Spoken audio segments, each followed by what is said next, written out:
حضرت خواجہ غریب نواز سید معین الدین حسن سنجری چشتی اجمیری رحمۃ اللہ علیہ۔ سفر ہند کے دوران آپ کا گزر علاقہ سبزوار سے ہوا۔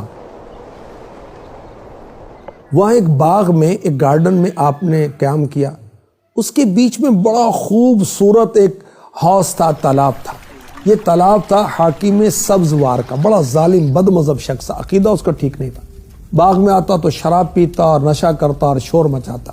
غریب نواز رحمۃ اللہ علیہ نے اس حوض سے وضو کیا، نوافل پڑھے۔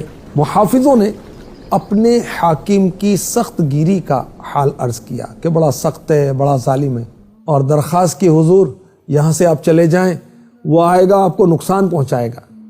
پتہ کیا فرمایا؟ اللہ پاک میرا نگہبان، اللہ پاک میرا مددگار۔ اسی دوران وہ حاکم پہنچ گیا، سیدھا حوض پر آیا اور اس نے دیکھا کہ عیش و عشرت کی جگہ پر ایک اجنبی درویش ہے، تو وہ تو غصے میں آ گیا، لال پیلا ہونے لگا غصے میں۔ اس سے پہلے کہ وہ کچھ گستاخی کرتا، میرے آقا غریب نواز نے نظر ڈالی، اس کی کایا پلٹ دی، اللہ اکبر، بے ہوش ہو کر زمین پر گرا۔ خادموں نے منہ پر پانی کے چھینٹے مارے، جیسے ہوش آیا تو آپ کے قدموں میں گرا، اور توبہ کی گناہوں سے، برے عقیدے سے، اور آپ کا مرید ہوا، اور سبحان اللہ اس نے ظلم و جفا چھوڑ دیا اور ساری دولت جو ظلم سے لوٹی تھی اصل مالکوں تک لوٹا دی۔ سبحان اللہ، آپ کی صحبت میں رہنے لگا، اور کچھ عرصہ آپ کی صحبت میں رہا تو میرے آقا غریب نواز نے اس کو خلافت عطا فرما دی اور وہاں سے تشریف لے گئے۔ سبحان اللہ۔ خواجہ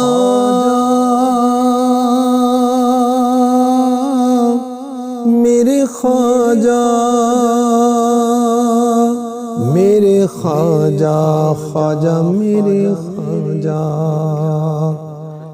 آپ کا نام ہے حسن، آپ ہیں نجیب الطرفین، حسنی حسینی، یعنی والد اور والدہ دونوں کی طرف سے آپ سید ہیں، اور 537 سنہ ہجری بمطابق 1142 سنہ عیسوی میں سجستان یا سیستان کا علاقہ، یہ پاکستان اور ایران کا بارڈر ہے، وہاں پر سنجر میں آپ کی ولادت ہوئی۔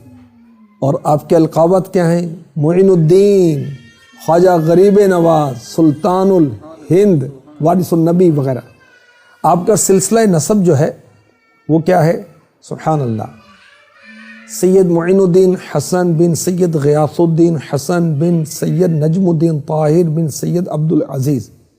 ایک مجذوب بزرگ جو ہیں ان کا نام تھا حضرت ابراہیم قندوزی رحمۃ اللہ علیہ، ان کی آپ نے خدمت کی، انہوں نے اپنا جوٹھا آپ کو کھانے کے لیے دیا، آپ نے جب کھایا ان کا تبرک تو دل کی دنیا بدل گئی، دل سے دنیا کی محبت دور ہو گئی، سارا ساز و سامان بیچ دیا، فقیروں میں تقسیم کر دیا، اور 15 سال کی عمر میں علم دین کے حصول کے لیے راہ خدا کے مسافر بن گئے، اور سمرقند میں حضرت مولانا شرف الدین رحمۃ اللہ علیہ کی بارگاہ میں حاضر ہو کر آپ نے علم دین کا آغاز کیا۔ پہلے قرآن پاک حفظ کیا، سبحان اللہ، حافظ قرآن تھے میرے خواجہ۔